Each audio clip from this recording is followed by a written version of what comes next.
Thank you, everyone, for joining us today. My name is KC Bolcome, Chief Revenue Officer here at Stova, and we are excited to spend some time with you discussing one of the most visible and impactful parts of the attendee journey, on-site event operations. As event professionals, we all know that months of planning ultimately boil down to a few critical moments: when the attendees arrive, when they check in, how they engage with content, networking with peers, and leaving with an impression that reflects the quality of your brand and event. Those moments shape everything from satisfaction to sponsorship value, as well as ultimately event ROI. Today's discussion isn't intended to be a product demonstration. Instead, we want to focus on the outcomes that effective on-site solutions enable: reducing friction, improving the attendee experience, increasing operational efficiencies, delivering actionable data, and creating the foundation for more successful events year over year. So with that, I would like to turn it over to one of my favorite human beings, Tyler King, Strategic Account Director here at Stova, who works directly with event teams every day and can provide a deeper look into how these solutions come to life on site. Tyler brings 15 years in the event and technology space with a very strong focus in on-site solutions. So Tyler, thank you so much for joining us today. Thanks, Casey. I really appreciate it, and I'm excited to be here and have this discussion. Wonderful. So let's dig in a little bit more around sort of Stova's experience and how we can help our clients when it comes to their on-site solutions. So I'm not going to read off every stat here, but I think what's important to know is that we offer on-site solutions for events ranging anywhere from 100 attendees to 100,000 attendees. And when you think about the varying solutions that may be needed to manage those varying sizes, it's a plethora. So we have lots of different options depending on what your event goals are, the size of your event, and what you're hoping to achieve. And so we're going to talk a little bit more around that today. And Tyler, given that sort of breadth of experience that Stova has, how does that equip you as a strategic accounts director when you're working with individual clients? Yeah, that's a great question, Casey. I think, because of that experience that we mentioned and doing, basically 100 plus events a year across the globe, it lends itself to learn some lessons, right? So we've had absolutely spectacularly executed events, but we've also seen maybe every once in a while our client do something a little bit outside the box or different flow, et cetera, and it may not have been executed, how they wanted to in the end, but then we consult with them and then we come back and we get better and we do it better, the next time. But having that experience, right, on the grade side and maybe, not exactly, the optimal solution, it lets us know what works and maybe what doesn't work. And on top of that, right, because we have a global presence and we've been, providing our solutions at several different venues and cities, that also helps out with some of our clients because, maybe you haven't been to Jakarta, right? But we have, right? And we've been there, and that does kind of gives a little bit of, I'm going to say, a stress relief, right? Because, hey, we know how to maybe work at that venue that's very foreign to our client. So I think both of those kind of combinations really does help out. And like I said, just kind of, I think it really speaks to our consultative approach that we take with our on-site technology and I love execution. that. Yeah, I love that, Tyler. I think, you hit on a good point when it comes to not just the flows of the events, but the logistics, right? The shipping, the Mhm. thinking, timelines through and all of the things that are really, really important to not just the overall sort of flow of the event, but also the setup. So that's perfect. And as you pointed out, we should always be consulting. The other thing that I think makes a big difference with Stova is that our on-site solutions can be leveraged regardless of the registration provider. So while we always encourage and believe strongly in the breadth of Stova solutions, if you are specifically looking for on-site solutions, we can play nicely with lots of different registration providers. So keep that in mind as you're thinking about your overall current event setup. And again, happy to discuss more around the overall Stova platform. But here today, thinking about on-site solutions specifically, to keep in mind that we do play nicely with any other registration provider that you may be leveraging. All right, so I think let's get into it, Tyler, and talk about what some of these solutions are and the value they bring to our clients. Yeah, you got it. Yeah, so just really quick, this is going to kind of just set the table as our agenda, if you will. We're going to first, we're going to talk about our five main on-site event components: with registration and check-in, badging, lead retrieval, session management, and on-site support. These all for us, as Casey just said, we are vendor agnostic, and these all you can have all of them or you can have one, right? So it's a very modular approach, but again, we're going to go through these step by step and how they work all together. Awesome. First is the check-in, right? So as we just said, which is the first impression of your event. Um, as you can see here, we have three main check-in solutions that we classify. It's attendee-facing, a host-facing, and then self-check-in kiosk. Let's get into the attendee-facing. As you can tell, what this can do is have on-screen branding, very configurable, where that means you could use a laptop, a tablet, however you want to go with that. It can be very compact as well, because, if you may just have a little area for just a tablet at a hotel check-in desk or a venue desk, you can definitely do that.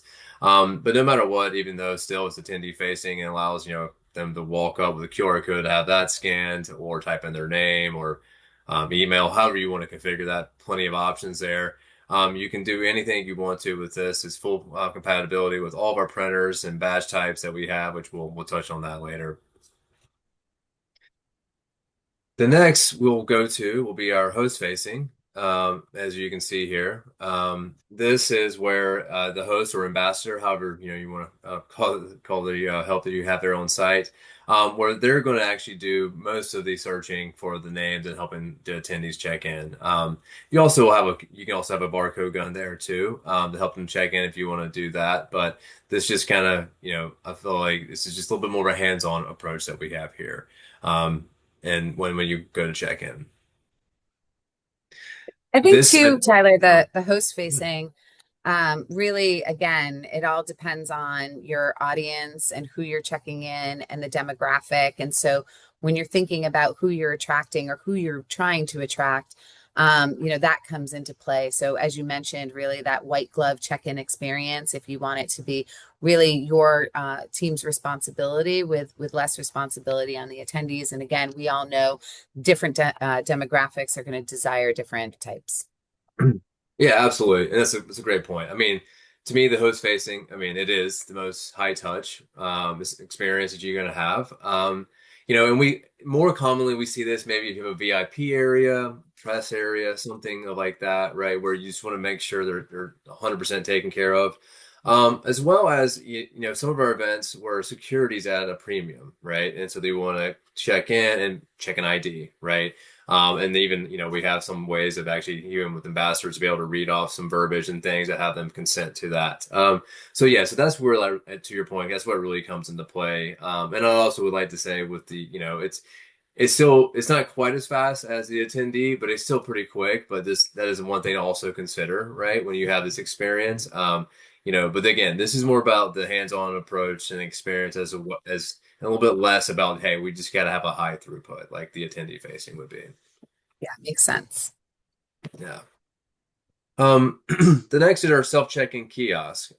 This is something that, we use a lot of our events, and it allows you to be very flexible with where you're printing badges. As you can see, it's a kind of a cart. We have it branded for Stova, but all of our clients, they would brand it.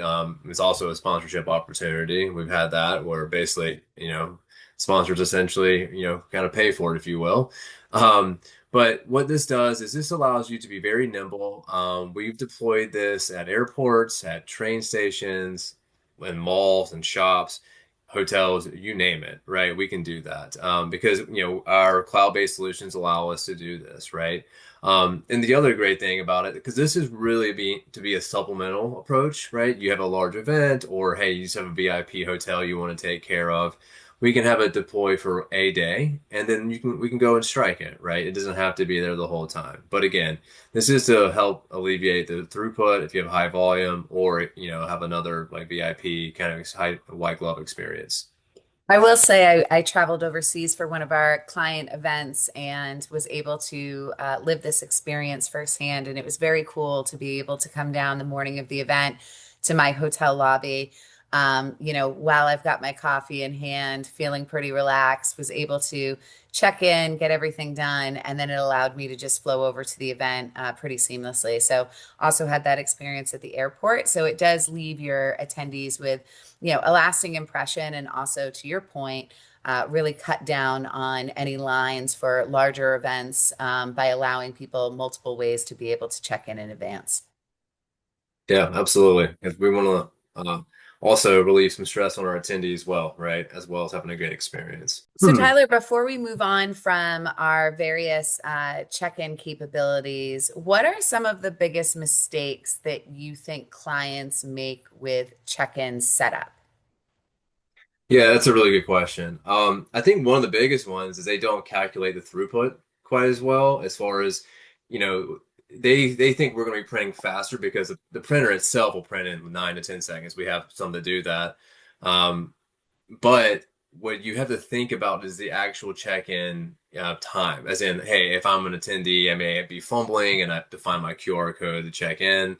I got to go search for my name, etc. Things like that. That to me is like what we see the most. And as well as sometimes, even just like the actual logistical flow, they may also you're printing your badge at the same desk as you're picking up materials, right? And where, my suggested approach is, hey, have materials to the side, right? So they get their badge and then they move on, right? They kind of keep that constant movement because you don't want people to be stuck.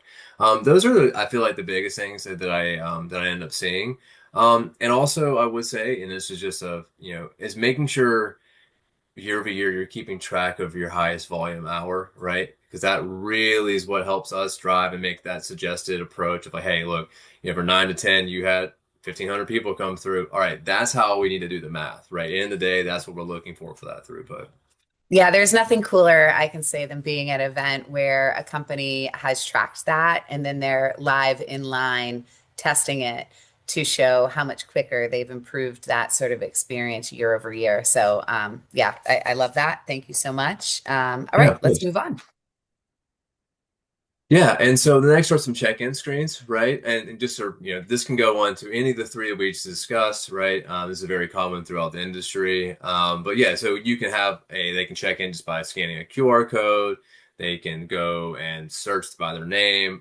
You can have it set up to where they can edit some badge details and things like that. The badge details typically is one of those ones where, hey, it's Jonathan, right? But they want to be called John on site. Things like that. You kind of want to lock it down a little bit. But we can custom brand different screens, and we can actually you can have different multiple branding screens. And I say that because I've had a couple of clients where in one area it was sponsored by company X, and then the other area was company Y, right? So because of maybe the attendee audience was going to be different, right? So that's how they facilitated that rather. But yeah, again, these are just some different options for how for you have check-in screens. Awesome. Next, we're going to talk about badging. Yes, that naturally comes in after we check in. We're going to be printing a badge.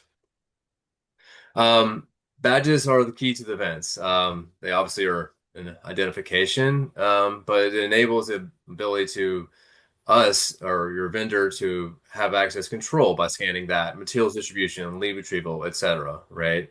So the badging, obviously, to me, has always been like the key and kind of the heartbeat of the on-site experience. Before we get into the different types, mediums of badges, I wanted to just kind of show two different ways that we typically have our badges encoded. Um, QR codes and NFC. I feel like QR codes are definitely the more common, and they are the more cost-effective option here. As it's not a chip or anything like that. It can be scanned by a device that has a camera or barcode reader, and again, just a lower cost option. The other one is NFC, near field communication.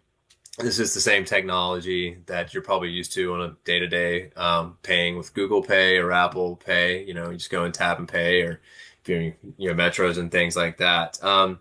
NFC, we typically think it's a little bit faster just because of the technology, and it can hold more data and supports a couple more real-time updates and has a little more flexibility, which we'll kind of touch on a little bit later. And it's also more secure and aesthetically pleasing, in my opinion, because you don't have to print a QR code, right? So, there's no wrong answer here. This is just different options, and just, really depends on what's the most, valuable solve for you as an organization. Um, Next, we're about plastic badges. I would say, in a way, this is probably what we consider more of our premium badging. We do two different sizes here. Both can print black and white or full color, edge to edge, however you want to go about that. But one is a credit card size, and the other is an XXL Edge, is what we call it. And it's very large, like a 3.5 by 5 inch badge. The next is a vinyl coated badge, and this is very cost effective. It prints a little bit quicker than the plastic. We have several options here, as you can see. We have a 4 by 5 inch, 4 by 10 inch, and a 4 by 12. Both the 4 by 10 and 4 by 12, they fold over, and we can print, front and back to kind of create that, which is really nice because, especially for that, like a lot of times what we do on the back of these badges is outside of printing event information such as Wi-Fi, emergency contacts, things like that. You can print a customized schedule too, an agenda, right? So I think that's always really cool and something interesting that we do and our clients do. It's actually helpful, right? Because even with the mobile app, sometimes you just want to look at your badge and be like, okay, this is where I'm going to next, right? So, the other nice thing about the vinyl coated badges, I will say, is, and the reason why it is vinyl coated, we also have this also in just plain paper, which we'll touch on next, is that if you ever have a sleeve, you don't have to do that with these, because it's basically tear resistant. We've done events, as Casey mentioned, we do a lot of events, but we've done multiple that were like 4 and 5 days and they hold up, right? So, you really are trying to break this badge if you to tear it. So that's the other thing to know here. I I think, will, Tyler, oh this yeah, is where go we ahead. talk a little bit about the sustainable badges, and I think it's important for everyone to know that sustainability is incredibly important to Stova, and we've done a lot of initiatives around sustainability, and specifically how we can help impact, environmentally kind of conscious events, and being able to provide solutions that are, sustainable and responsible sort of on-site technology practices. So we can talk about this a little bit more. We do have some promotions around sustainable badges as we are really trying to make this cost effective as well as something that our clients can feel good about. So, Tyler, any other details around the sustainability? Yeah, no, I just think this is one thing that's very important to Stova, and I feel like it's very important to a lot of our clients, right? Because unfortunately, um, waste is it's a big part of the events industry, right? When it comes to food and anything else, right? When you see a exhibit floor breaking down, you're like, oh my gosh, look at all this. So with all that said, we're trying to be sustainable, right? We have a partnership with TerraCycle as well, where you can go and drop your bags, as you can kind of see here. But it's great though, because this allows us to recycle on the vinyl badges we discussed, as well as NFC chips, right? I do get asked that quite often, like, "Hi, hey, can that still be sustainable?" And yes, it can, because we can separate them and we can recycle it. So, yeah, no, I'm just really proud that we do this and take this seriously because, just wanted to be good stewards of the environment. And I think the biggest thing that's important is to make sure that the bins are really clearly labeled, right? I think that's the biggest thing that I've seen on site is making sure that people know that they are Hmm. only for name tags and badging and that they are not for waste. But we've had Yeah. lots of clients leveraging this, and the attendee experience is, it helps the attendees know that you're also conscious of how you're managing sort of your events when it comes to sustainability. So very proud of this initiative. Yeah, absolutely. Yeah, so we just talked about the badge types, right? And these are the printers that we have here actually, and just showing this a little bit just to show you, hey, we have multiple different printers. They can make it work on site, and just kind of calls out some of the time and the prints and things like that. To again kind of just show the flexibility, right? Kind of And I would say these are kind of the best in class printers in the industry as well. But the other thing I think is important, and sometimes it's interesting. I've had a couple of events, in my career get driven by the actual printer size, just because of the venue they were working with, and like, hey, maybe they wanted to do a large plastic, but they're like, look, I've got to do the vinyl because I don't have enough room. It's just because of where we are. So there's another thing just to be thinking about, right, when you're setting up logistically and things like that for your event.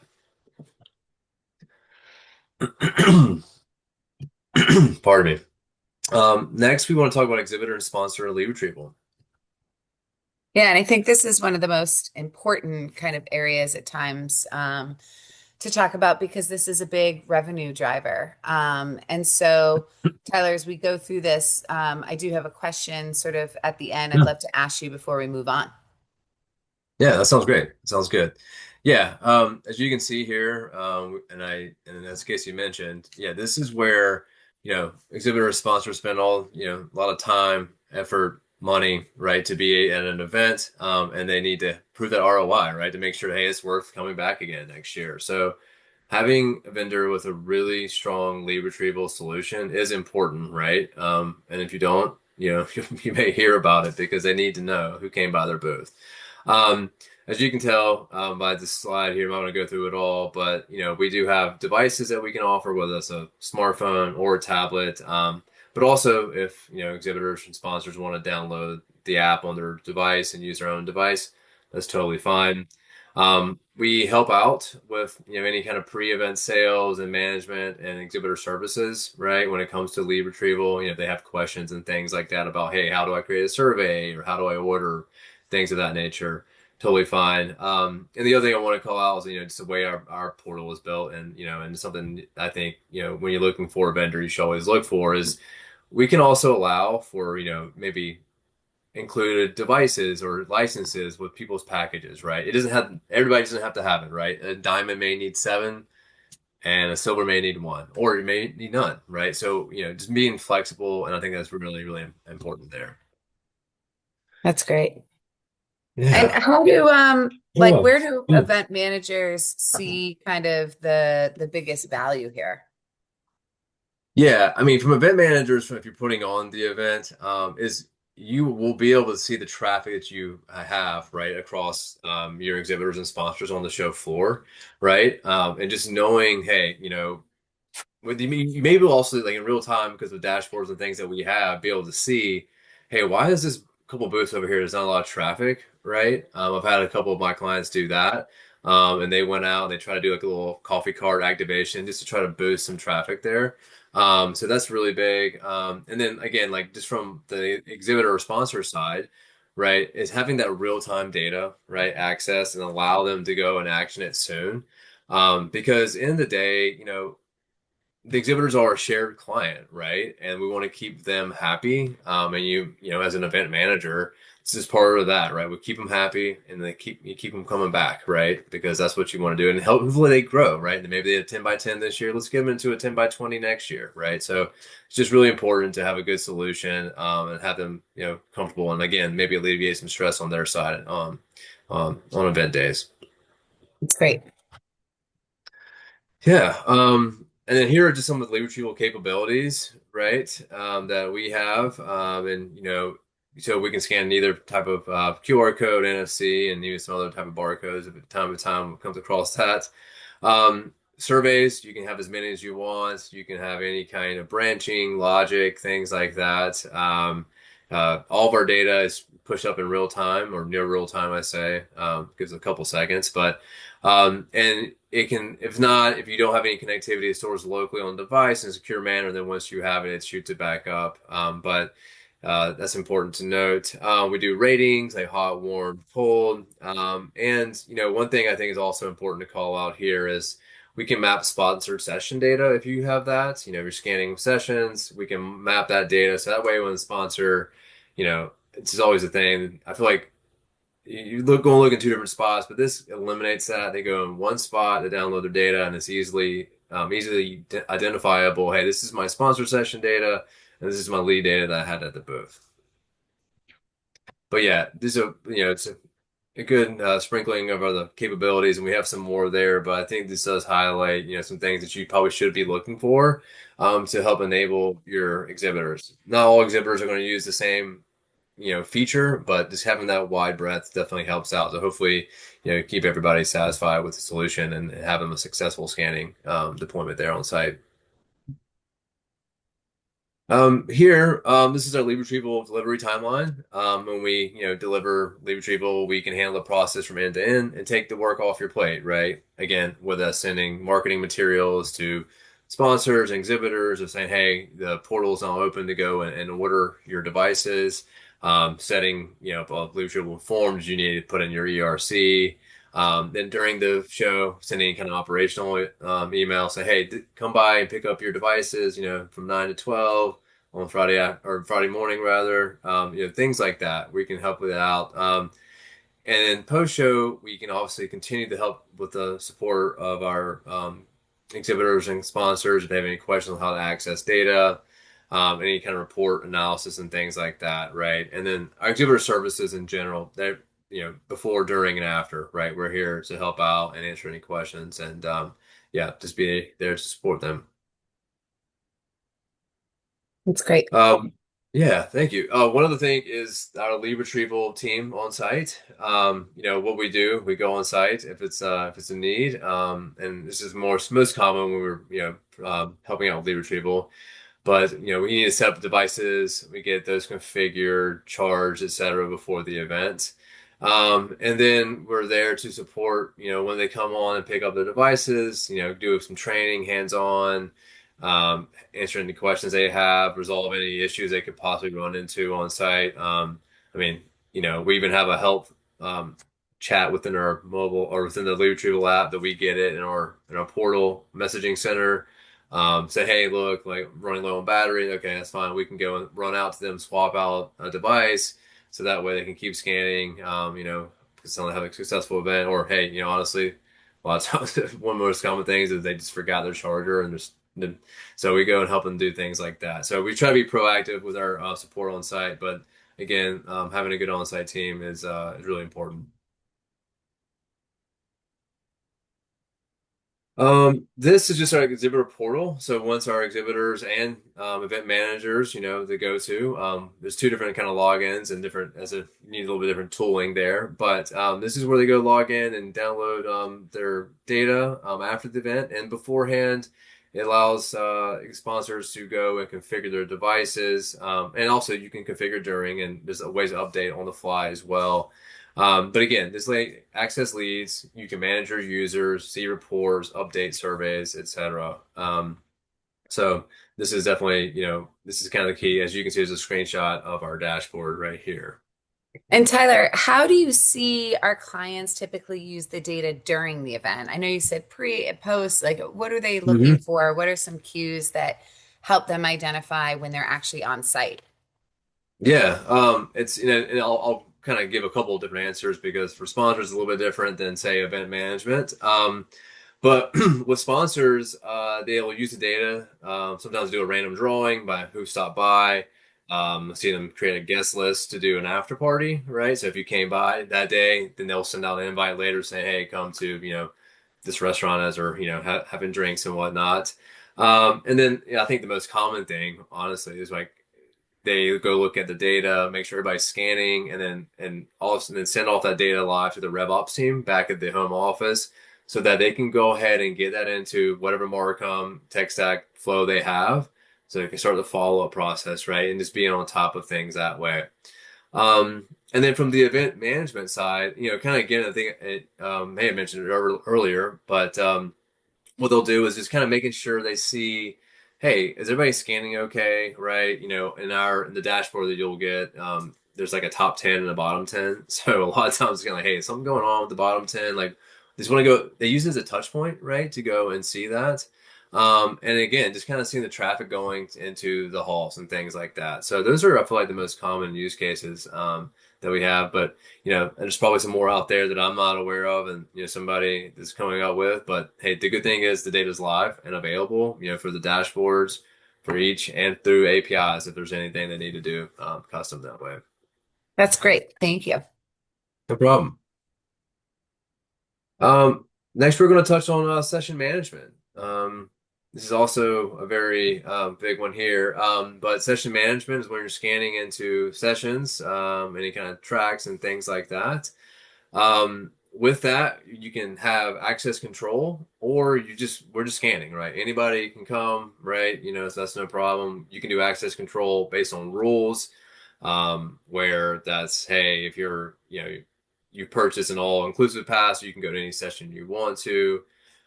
We have done things even with like sponsored sessions where they're like, hey, everybody can come to this event except my two competitors here at this event. We've done all kinds of things with access control, as well as even, hey, if you want to have some things set up to where exhibitors can come in the morning and then they're scanning into the show floor, but attendees can only come in a certain time post. We can handle all that kind of thing. As you can see here, we also do dwell time tracking. This comes into play a lot of times with CE credits and things like that. And then another thing that we do, I think, is a pretty cool feature is we do auto deny listing. This is from kind of ties into badge printing. This is comes into security too.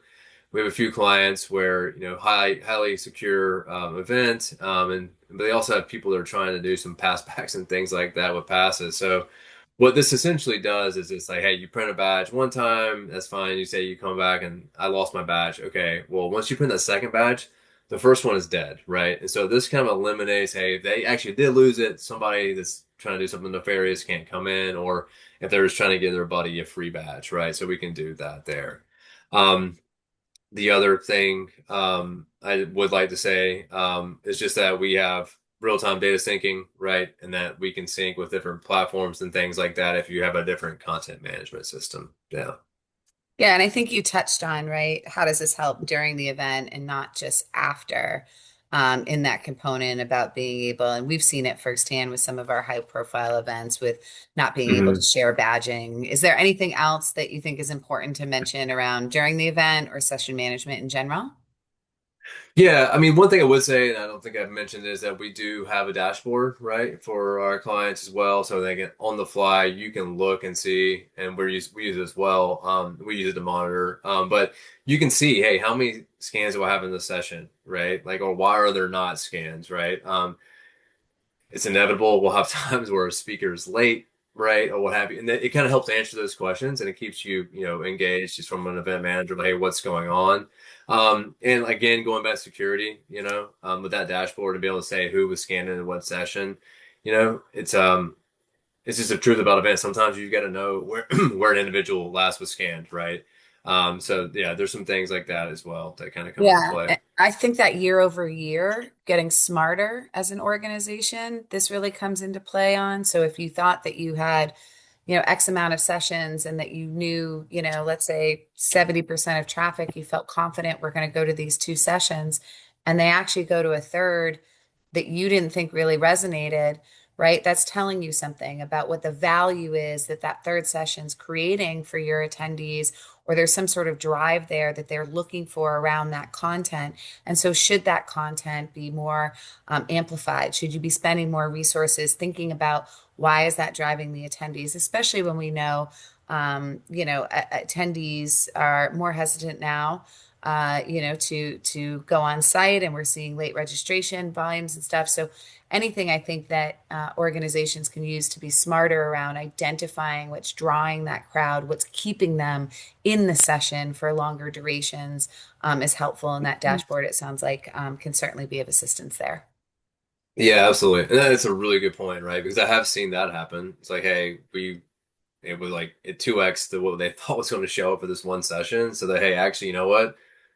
Let's add it and do it again tomorrow, right? Because in having that real time look at the data and say, hey, actually, you know what? Like, there's a big appetite here. Let's run this back. Like, that's huge, right? As opposed to, hey, you're going to go 365 days and miss that maybe that window, right? So that's a Yeah. really good point. And maybe thinking about how do they turn that session data or information into a digital footprint too, if it's drawing that much attention when it's on site. Is there an attendee audience that, maybe wasn't able to attend but would find value across those three? So yeah, interesting, Definitely. as we always think about what we can render from the data when we're on site and make it more actionable. Absolutely, for sure. Next is one thing we call materials distribution, which is, I feel like, a close cousin, if you will, to session scanning. But this is where it can be very unique instances outside of just, hey, if I'm a normal attendee, I come up and get my badge scan, and it says, hey, Tyler gets a backpack, but Casey comes up and she's VIP, so she gets a tablet. Something like that. But what our application will do is like it will display that and say tell what the attendee's actually supposed to get. And if they try to come back later, it'll also say, hey, yeah, Tyler, you've already got it in your backpack. You can't pick up a second one. But the other use cases we've seen it done with drink tickets. We can do things like that with the badge and this. So where, hey, if you have a cocktail and everybody gets three, right? Instead of actually handing all those little tickets, for like kind of a little more old school, you can just include it in the badge and have that scanned. And also what, helps with this too is kind of auditing, right? Just knowing, hey, actually this was X amount of drinks or meals and things like that. So when you go and reconcile with your venue about that. But yeah, I think this is a really cool functionality, and honestly, I feel like it probably needs to be used a little bit more in some other use cases, because it does have that real-time tracking, and security, but in a kind of a different way and manner there. Um, Next, the last thing, and definitely not the least important thing, is our is on-site support. And no matter who you work with, this is, to me, one of the, it's not a software tool, obviously, but it's a very important thing, right? Because this is what really kind of helps everything go at events. And fortunate to work at a lot of events, and our team is just great. It's one of the things I feel like we really excel at. But our team is there before the show. They're involved in the planning of it, kind of learning, hey, how the event's going in conjunction with our professional services team. And then they come on site, right? And they are, I would like to think, we're partners with our clients and they're an extension of your team, right? And the people who do this, they love events. They've got the event bug. They've been doing it forever. They like doing it, right? They love being there, and all they want to do is help you succeed. And they'll do what they can for that. But with all that said, like I said, we're going on site. We'll help with training and supporting and executing our technology. And just like I said, just being a partner with you on site. Yeah, I think And that's yeah, excellent oh, way sorry, Katie. to kind of end. I mean, we have the best of the best of people in the event industry, can provide lots of references for how they really acclimate to being a member of your team and a partner. And so always love to highlight the people here at Stova that are really behind the technology and behind the solutions. So yeah, Tyler, anything else you wanted to add before we conclude today? No, I just want to say, thanks again for the opportunity to, speak about everything. As Casey said, passionate about on-site events, and so I think it's obviously a very important part of the event life cycle. And if you have any questions about anything, please don't hesitate to reach out to us here at Sova. Yeah, I think that's an excellent way to conclude. So, just to recap, we have lots of on-site solutions, whether it's a 100-person event or a 100,000-person event. We have the expertise in people who can assist you. And we are always interested in talking more about events, excellence, and event operations. So please reach out should you have any questions. We'd love to talk to you a little bit more around these solutions and what might be the best fit for you all. So thank you again, Tyler. Thank you, everybody, for attending today. And we hope to hear from you soon. Thanks, everybody.